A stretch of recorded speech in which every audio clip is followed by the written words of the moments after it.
this 4-line loop. Pros write it in one. Comprehensions are Python's way of building a list, set, or dict in a single tidy line.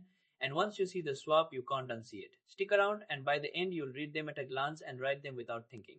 Imagine a conveyor belt in a factory.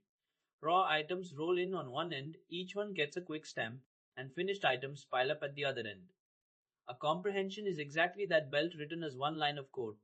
In short, it's take each item, change it, collect the results. Here's how we'd normally do it. We make an empty list, walk through each number, and append it square. It works perfectly, but notice it takes 3 lines and a throwaway empty list just to say a simple thing. Keep this in your head, because the comprehension is about to fold all of it into one line.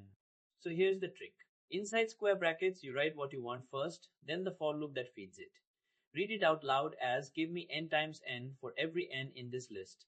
Same result as before, but the empty list and the append are gone. Clean. Let me translate the jargon. The expression is just the thing you want out, here n times n. The for part is the loop feeding it one item at a time, and the brackets on the outside decide the shape you get back. In short, the front says what, the back says where from. Now put a bouncer at the door, and if at the end decides which items are even allowed onto the belt. Here we only keep numbers where the remainder after dividing by 2 is 0, so we get the evens. Notice the if comes after the loop, and it either lets an item through or drops it entirely. Here's a spot that trips people up, and honestly it got me for weeks early on. When the if sits in front of the for, it's not filtering anything, it's choosing between 2 values, so it must have an else. When it sits at the back, it filters and takes no else. In short, if in front picks a value, if at the back keeps or drops. The same recipe builds other shapes too. Curly braces give you a set, which automatically throws away duplicates, so banana collapses to just B, A, and N. Add a key colon value inside those braces and you get a dictionary instead. In short, change the brackets and punctuation, and the same idea builds a set or a dict.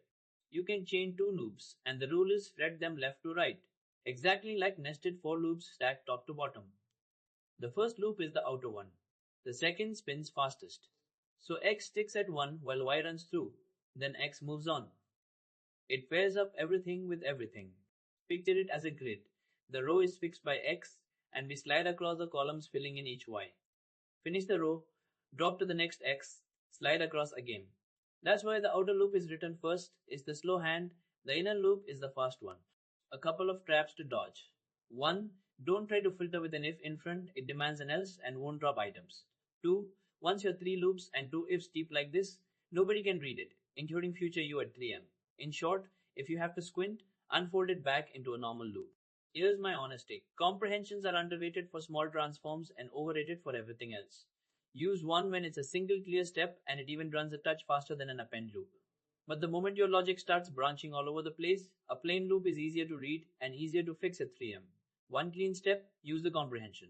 Messy logic, use the loop. So quick recap. Write what you want, then the loop that feeds it. An if at the back filters, an if in front chooses a value and needs an else.